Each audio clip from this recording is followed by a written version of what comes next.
Mbote mingi na bino banso baye bozali kolanda biso na ngonga oyo na Canal Congo Télévision pe na CCTV Relique officiel na nzela ya internet bolandi bolamu ya émission na bino tolobela ekolo.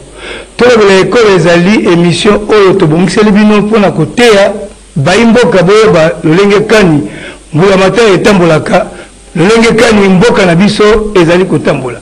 Pona lelo tobongiseli bino mwa masolo misato tokolobela to kokoba na masolo tolobelaki na mbaleleki sur EAC to expliquaki bino totalisaki bino EAC ezali nini mbula matari ya RDC ekotaki na EAC pona nini kasi na suka nalakaki bino ete na mbala ezali kola elikoloba lelo tokolobela mwa moke sur ba organe ya EAC oyo kokamba EAC kasi ya mbote tokota na masolo na biso ya lelo oyo etali EAC pe tokolobela pe certification ya ba produit congolais na certification NCD kasi ya mbote tokota na bozindo ya masolo ya lelo nazali ko présenter ba condoléances na famille ya ndeko na biso journaliste awa na CCTV oyo apesaka émission ya kiosque Gisèle Toko oyo abungisaki papa oyo aboti akotaki na lilita to kokundama esalamaki lelo naza kosenga na Moro Nzambe atalisa biso na bilili ndenge nini elekaki na hôpital ya cinquantenaire epai wapi oraison funèbre esalamaki nde tokoba na émission na biso.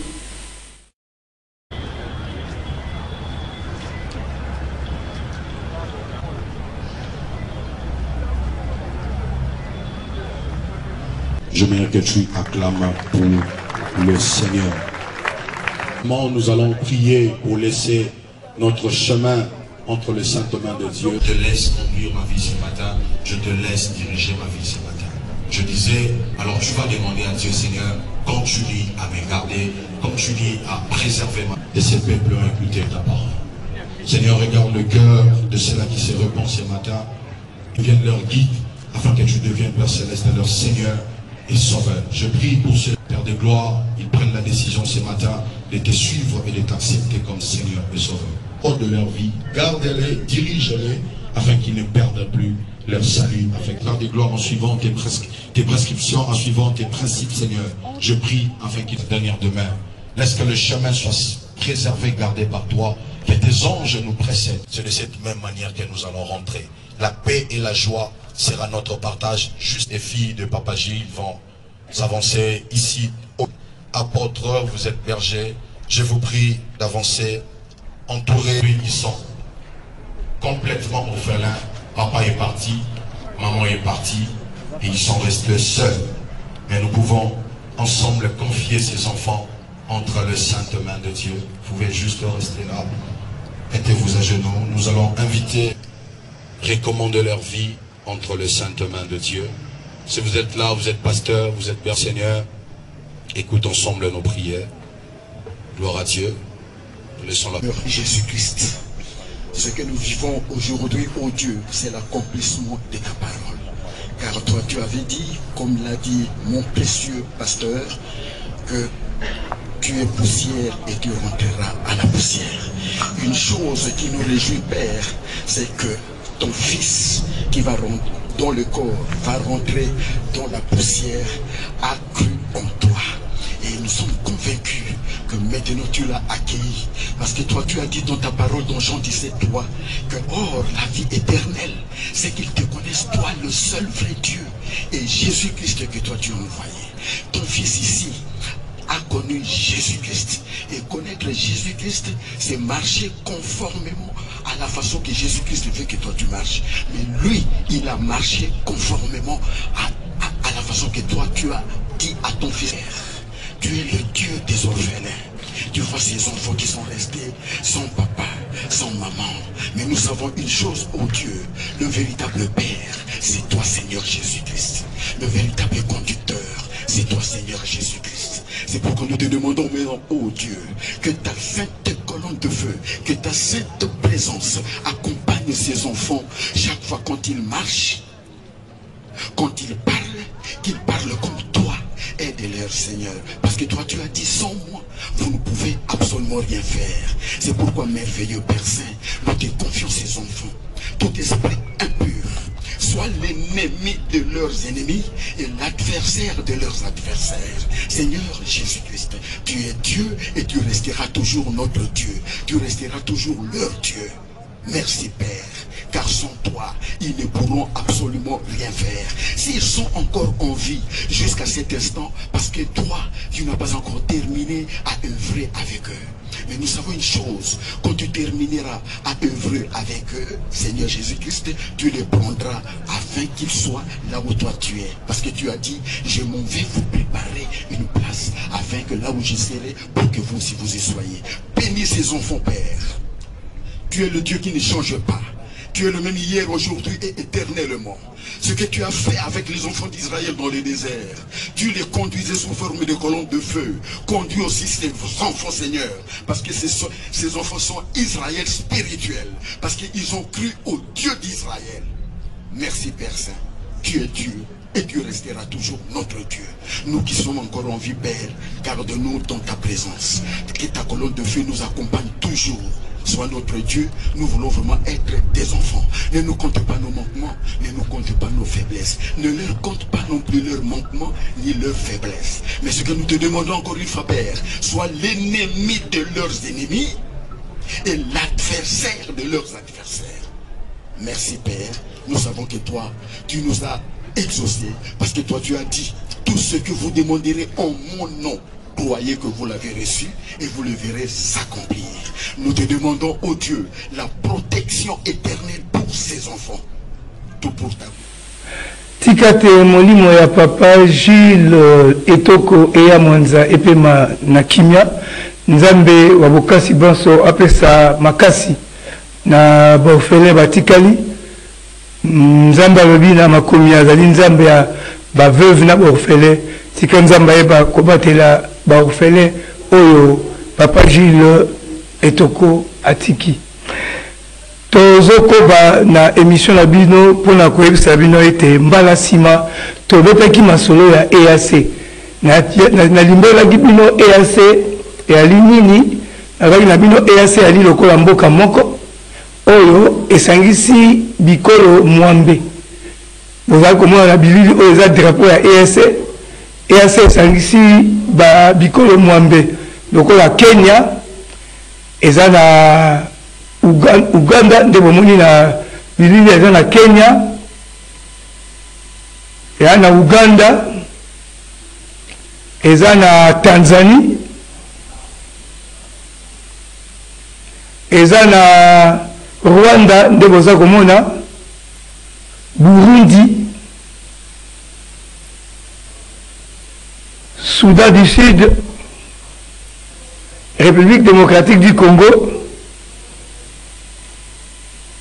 pe Somalie bikola biye mwambe esangana po esala mboka moko esangana po bayeba ko défendre ba intérêt na bango na charte ya EAC na baki na bino mbaleleki ete article 124 na 125 ezali ko senga na ba pays nyonso ya EAC bazala na boyokani na makambo matali sécurité pe défense na bandi na tina yango po na sécurité ya Somalie ou azaki na mobulu na ba Soudan du Sud bakota pe na EAC pambate na tango ya poko soto na tango ya ba terroriste force nyonso ya région ekosangana po e imposer kimia na mboka oyo eza na mobulu na bandi biso pe République démocratique du Congo tokotaki pe pona tina wala eloko mosusu ya motuya tosokeli koyeba ya mbote na kota na ko limboela bino baorgane ya EAC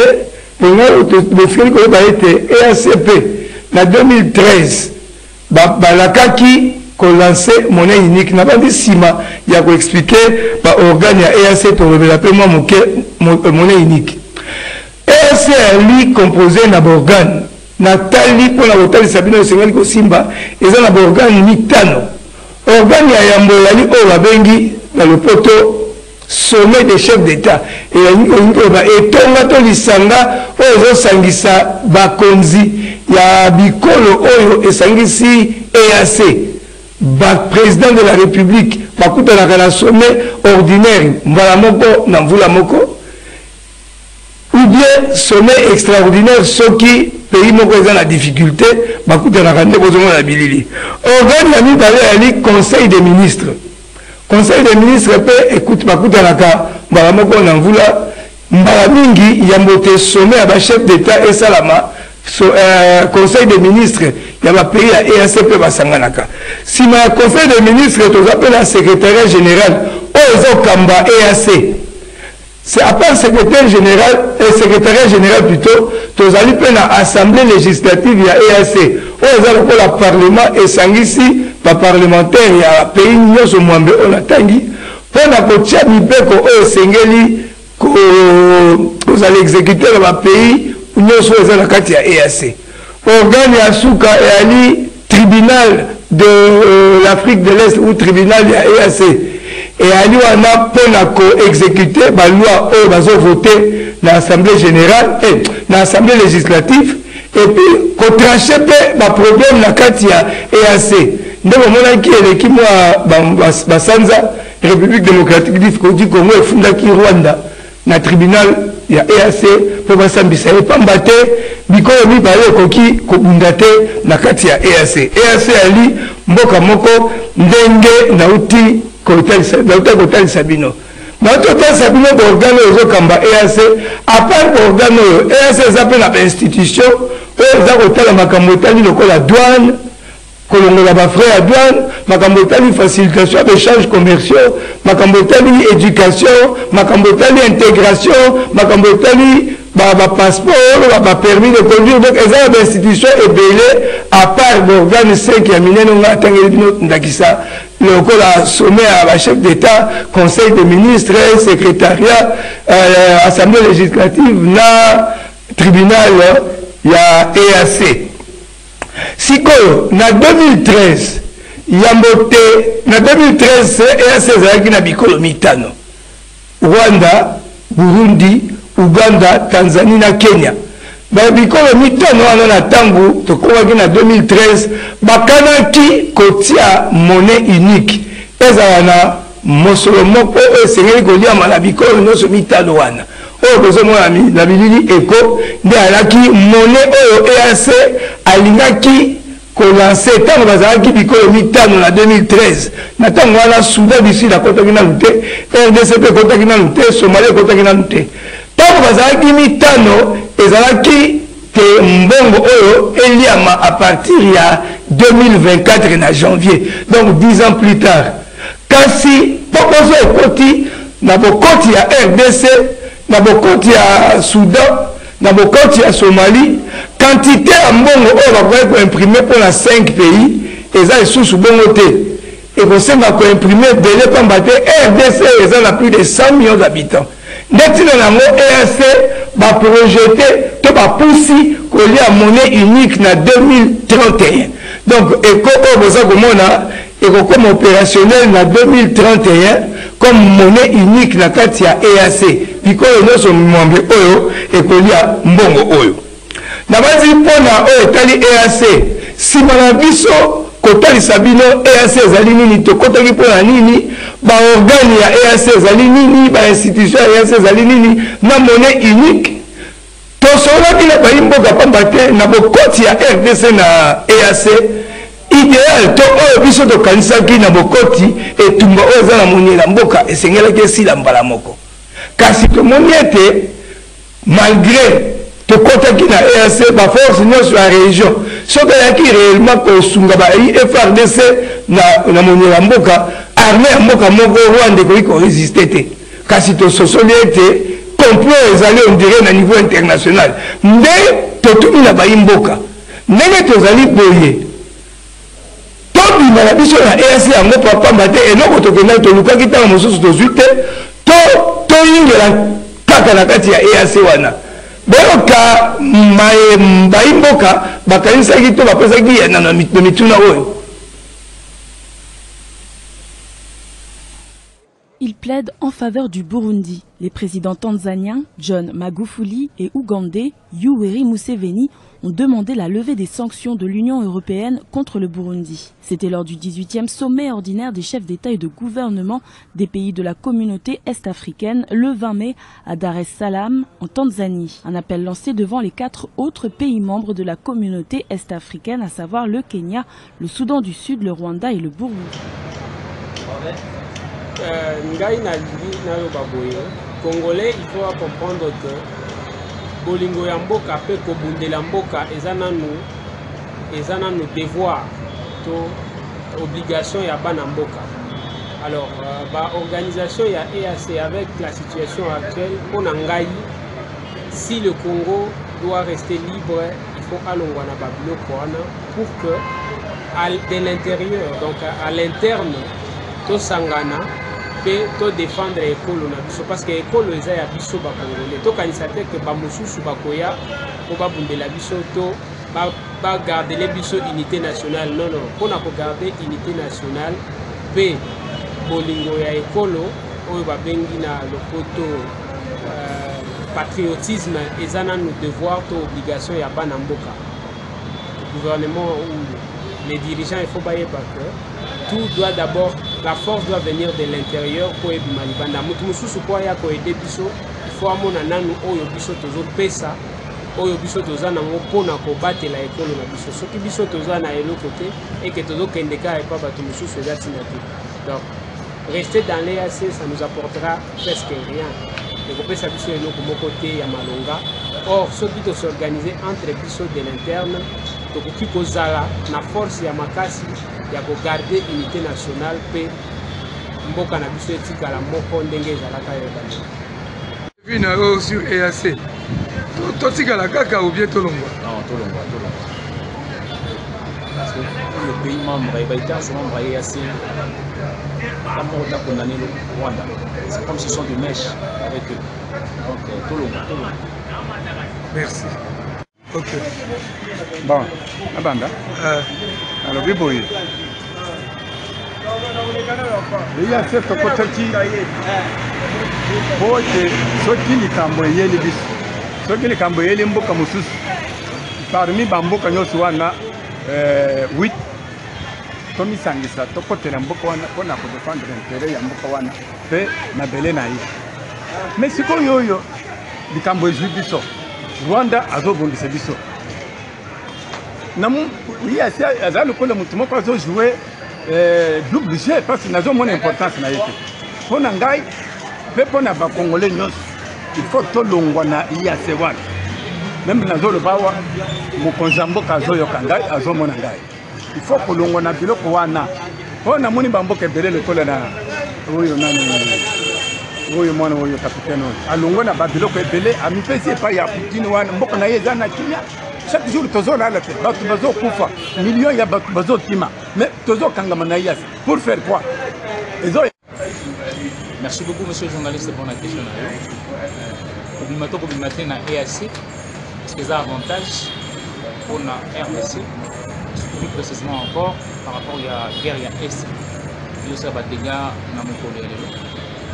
Alors je pense que pour Nangai, comme il y a EAC, ils en ont fait très tôt quoi. Parce que la RDC a encore beaucoup à recevoir. Il y a communauté. On a encore beaucoup à recevoir. Par exemple, quand on passe à la communauté régionale, les apports vont permettre que chaque État parti ait bénéficié d'un avantage bien d'État. Par exemple, la suppression des frontières, on a facilité la circulation des biens et des personnes entre les États membres de la communauté. On a des avantages économiques, on a des avantages judiciaires aussi. On a aussi des avantages politiques. Alors aujourd'hui là, je pense qu'il est sera un peu aller à la va-vite parce que la situation des autres c'est compliqué. Je pense que le problème c'est la manière dont nous gérons notre politique interne. On met ça dans la côté EAC. On met ça politique interne na biso, mais ça vraiment très faible. Vraiment très faible. Ok. EAC ou bientôt ça va. Bon, pour nangai point de vue nangai zaboui. RDC evolonga na EAC na tango oyo biso tozana no en pleine guerre. Tozo combattre ndenge nini monguna akoki ko bima bisika oyo ya zwaki. Donc biso tozongela mabele na biso. Minute yo bango baye secours. Baye kosunga biso pour que to combattre monguna. Bango ko kendete to bomana to récupérer bamboka na biso tozala ensemble biso population na sima ya bampinga na biso na bandeko baye kotia biso maboko pourvu que to bengana banguna bakende soki banguna bake alors mboka ezongi na kimia tokoluka position nini ya ko donc mboka na biso ba contrat o biso tosalaki boye batu na botu bazongi pa na bango puisque kimia ezongi nakanisi boti kolanda makanisi ya baimboka bakonzi ya mboka pe bayoki bino pona basusu kolongwa na EAC sikoyo eza troto pona bamosusu tolongwa na banzi etali na mbula matali nde kozwa meko soki tokoki kotikala na EAC to kolongwa kuna émission na bino oyo tolobela ekolo ndenge na baki na mino bandeli tokolobela penza ekolo balandaki biso na nzela ya internet bandeko na biso ya village ya Yanga na 90 km ya Gemena babengaki biso pe batilaki biso bilili pona kolakisa awa na Kinshasa balobi tolobela bango tolobela mapasi bango baza komona na epai ya mbula matari botala lolenge ya mai boza komona oyo nde mai oyo bango baza kotoka mpona kosukola nzoto mpona kolamba nango eyali pasi balobi ete esika mai ezali na esika village oyo ezali na Yanga eyali na 4 km pasi ezali awa makasi na likambo etali mai nzoka nde awa na kati ya gouvernement tozali na ministre oyo atali makambo etali développement rural mwana mboka Moïndo Nzangi oyo azali penza ministre ya bwanya pe ya mayele oyo akitaka ti na terrain nde bozomona na bilili Moïndo Nzangi akomi te na bisika oyo nauti kolakisa bino ayebi réalité oyo makasi alakaki pe bango ete bakozwa mai kasi lokola mboka eza na makambo na est nde ntango mosusu eza koumela mpo bazwa mai toza kosenga na gouvernement ata guerre eza na est bokoka mpe kotala situation ya bato oyo botiela bango baforage mai ya malamu bakoka kozala na bonne santé pamba te mai ya boye eza kotalisa te soki bazali kolambela yango to komela bana bakozwa badiare ya mwa pasi mingi na banzi mbela ya bana ya village ya Yanga na 90 km ya Gemena balobi pembeni na bango pe zete eza wana kasi population tala pasi ya mai baza nango na banzi mbela na bino eyokani epai ya ministre ya développement rural Moïndo Nzangi oyo akoma te na bisika oyo toyebi ali parmi bawarrior penza ya solo ndenge lisusu amoni ezali ngonga to libaku ya kopousse lisu gouvernement bazonga noki na Gemena kuna kotala makambo etali mai tozali kosukisa émission ya lelo mpona koyebisa bino na banzi na mbale koya tokoyamba awa na plateau ya CCTV mwana mboka Emmanuel Luenga oyo azali directeur ya certification na OCC po tobetana masolo ya certification masolo ya kobeta eza ebele nayebisaki bino ete émission oyo eza émission ekotalisa bino boyeba mboka na gouvernement ndenge nini otambola yambo te tobenga mwana mboka moro yambo te tobenga mwana mboka Emmanuel Luenga Azali directeur de certification na OCC pour l'embalaison ya na mokola leto zo bisabino été OCC na ba partenaire na ye na ba ministère ya industrie oyo kambami na mwana mboka lui Watum Kabamba na ministère excusez ministère ya commerce extérieur oyo kambami nazali koloba ete tozali kosukisa na liebisi oyo mpona koyebisa bino ete OCC Office Congolais de Contrôle ezali koorganize atelier monene na Songololo oyo kobanda le 3 ti le 4 mars. Atelier oyo bazali kolobela makambo tali certification ya ba produit nyonso oyo basalelaka mpona kotonga bandako lokola ba caillasses, ba barre de fer, ba fil électrique oyo nyonso ezali produit ya construction. Bazali koorganize atelier oyo bomoni na bilili du 3 au 4 mars na Songololo avec appui à ministère ya commerce extérieur et comme na Julien Paluku Kaongia na ministère ya industrie comme na lui Watum Kabamba na OCC na gouvernorat ya Congo ya Kinshasa donc gouverneur ya Kinshasa mwana mboka Daniel Bumbape atie maboko na gouverneur ya Congo central atelier oyo kozala libaku munene pamba te ekosangisa bayebanso oyo batekaka bakaro bazelo bamabanga babarre de fer biloko nyonso oyo biso tosalelaka mpona kotonga bandako nde atelier munene ezosalama le 3 et le 4 na Songololo mpona kofixe ensemble na bato nyonso baza concerné na mamo ba construction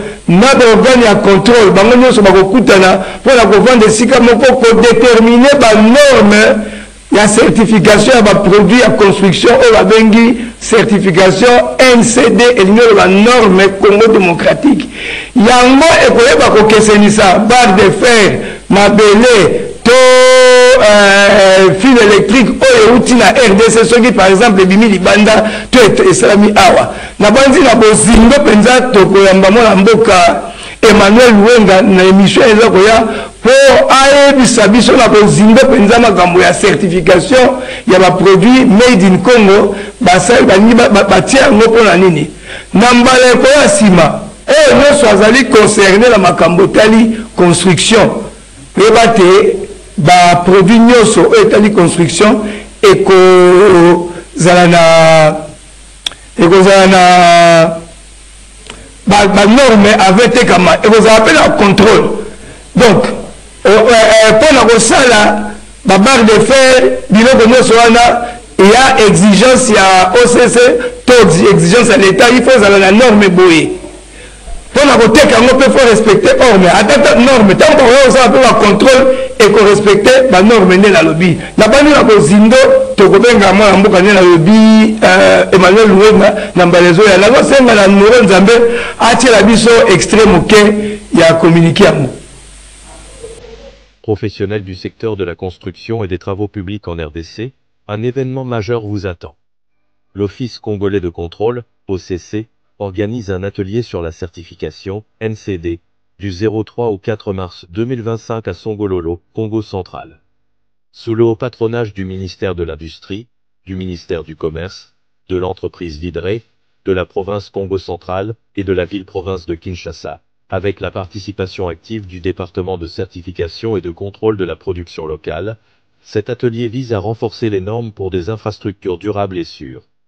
Un moment clé avec la remise officielle de la lettre de demande de patronage au gouverneur Bilolo du Congo central, marquant ainsi l'engagement des autorités. Entrepreneurs, ingénieurs, décideurs, ne manquez pas cette opportunité unique d'échanger avec des experts et de vous former aux enjeux de la certification NCD. Rejoignez-nous et bâtissons ensemble l'avenir de la construction en Afrique. Ndonga eza mbonga tokomi na suka kasi nalingaki na bosana ndeko moko atuninga na cité alobi nandi président de la république alobi babanyamulenge baza bacongolais est-ce que na Congo eza na batutsi bazobake bamosusu bazobenga o batutsi congolais na banzi likambo ya banyamulenge eyali likambo oyo bana mboka esengeli bayeba malamu toli mokonzi ya mboka aza kopesa na biso toyina bandeko na biso batutsi oyo baza na RDC te bawo bafandaka na biso tomesana na bango toyina bango te po epesa monguna Kagame te possibilité to occasion ya kosala biso guerre akosa na mokili ete bazokota na Congo pamba te batutsi oyo bazovanda bazomenase bango balingi bango te tanto alobaka bazokota na Congo mpona ba FDLR tant que ba FDLR baza awa bango bakota kaka na Congo komemela biso etumba nzokande ba FDLR ya solo batutsi wana Kagame na groupe na ye ntango bayaka na Laurent Désiré Kabila na 96 baboma ba FDLR ebele baza kokunda bango na cimetière moko eza na Rutshuru cimetière kutu te champ ya café na Rutshuru nga nakenda na mona na misu na nga balakisaka nga esika baza kokunda bautu oyo bango bazalaka koboma ntango bakotaka na 96 bautu bakotaka na 94 na 96 ntango FDLR ekoti awa bakokaki korepere bango facilement baboma bango ebele ekoma prétexte ya Rwanda koloba ete tant que ba FDLR baza awa ya koatake biso soki makambo ezalaka ya solo ntango ndenge baza sikoyo na Goma so bayebaka ba FDLR baza kuna nde basisi bango na koboma mpo bango bazwi pouvoir na mandoki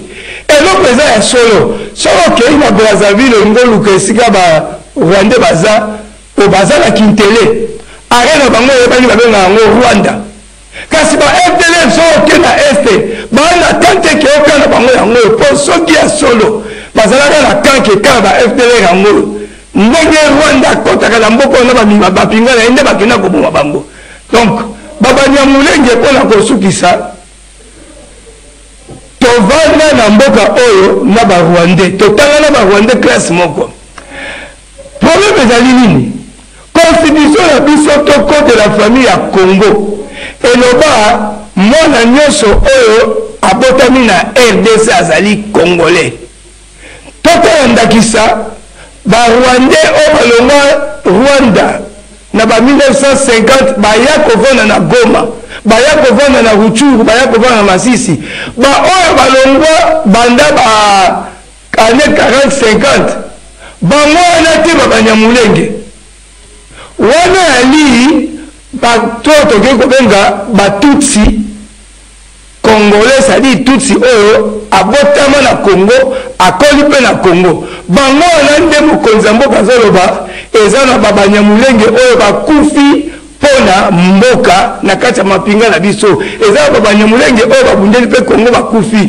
donc tolongola haine epai ya barwandais po epesa Kagame possibilité to occasion mpe ya komema sale besoin na ye awa na RDC mais eloko eza ya solo barwandais oyo bakota awa avant 1960 bango baza na problème na biso te bamemela biso problème te problème ya banyamulenge balobaki na biso mulenge yali ngomba moko eyalaka na sud Kivu donc baoyo bakotaka kuna bavanda kuna depuis ba 1960 bakota awa baza bakongolais toboyi te moto oyo aza na Congo soki alobi Congo mboka na ye toyambi ye lokola congolais kasi soki moto aza munyamulenge Kagame azomemela biso guerre ye azokamata makambo na biso azotindela Kagame koteka mboka lokola traître akokufa ata mokonzi ya mboka alobi tosala bango eloko te tokosala bango eloko te kasi traître na mokili nyonso ya mokili ya nzambe oyo traître asukaka na okufa donc banyamulenge ekomi problème kaka à partir ya 97 barwandais oyo baya na AFDEL race ya barubera banyarugabo oyo baya na AFDEL bamibengi banyamulenge bango nde bamemeli biso problème mingi kati na bango baya na AFDEL à partir ya 97 nde bakamataka makambo ya mboka bazotekela banguna na biso Rwanda mboka na bango esika bauta kasi tosio akota na ekala na Congo aza ya bolingo ya Congo na banzi tokoki kotukisa moto te mpona elongi na ye nde eza mabe kasi oyo eza ya solo na RDC toza na tribu komo nango tutsi te tutsi nakini ya Rwanda eyali langue na tribu ya Rwanda. Rwanda bazana ba tribu mibale, bazana ba Hutu na ba Tutsi.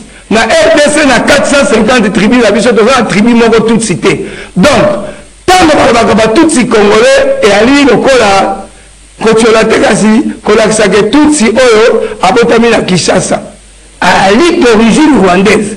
Kasi kati na bango eza pe na ba oyo batalisi bolingo ya Congo bazovanda mpo na Congo. Kasi ba oyo baza ba traître bango nde baza na problème na biso. Donc na kokuza mpo na kosukisa Tutsi ali ennemi na biso te.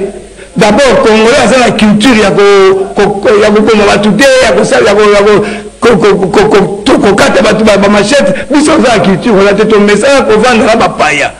Kasi oyo eza ya solo lelo Rwanda nyonso oyo aza Tutsi abotama na Rwanda soki akatika frontière ya RDC akoti na RDC akomi Munyamulenge nde eloko ekomi mpasi maleba bavote awa bazokota etere bauti giseni bakoti na Goma bakoti bamosusu na Sud Kivu bazwi bakarte électeur baye kovote awa bawana nde baa problème mpo na biso. Kasi moto oyo abotama awa Tutsi oyo abotama awa akoli awa aa na affinité na bolingo ya Congo soki azoteka makambo ya bainformation stratégique ya Congo te na Rwanda aandeko na biso napesa ndakisa ministre ya travaux publics Gisaro oyo aza Munyamulenge kasi atalisa na mokili ke mboka ne ya Congo abotami na Congo akoli na Congo toza na problème na bango te. Problème kaka nde ezali lelo terre Munyamulenge elonga bato ya Sud Kivu na Sud Kivu na Nord Kivu Rwanda nyonso oyo akati frontière akoti na RDC Munyamulenge nde eloko ezopesa pokoso. Kasi na banzi na mikolo zoya soki tozwi constitution ya sika na banzi bakoyeba koregle likambo etali Banyamulenge oyo ezali eyano nakoki kopesa na bayo bazotuna eske batutsi baza bakongolais, eske Banyamulenge baza bakongolais. Déjà na Sun City bandima bango lokola bakongolais, batutsi oyo babotami awa baza bakongolais. Kasi ba oyo baya na 97 na AFDEL bango nde bamemeli biso problème ekomi kaka a partir ya 97 ntango bakati Congo baye na AFDEL awa bango nde batutsi ya mabe bango nde bazoyola biso guerre balingi odomine mboka na biso ekosimbaka mpe ata mokolo moko te mpo Congolais nyonso lelo aza nsima ya faci beton mpo tosimba mboka tobatela mabele oyo Nzambe apesa biso. Mpo na lelo tosuki awa merci mingi na Moro Jambe, merci mingi na Christian na Dudu Montiri bino nyonso oyo bosungi mpo émission esalama boboto bondeko bomela o mabuta mabino. Au revoir.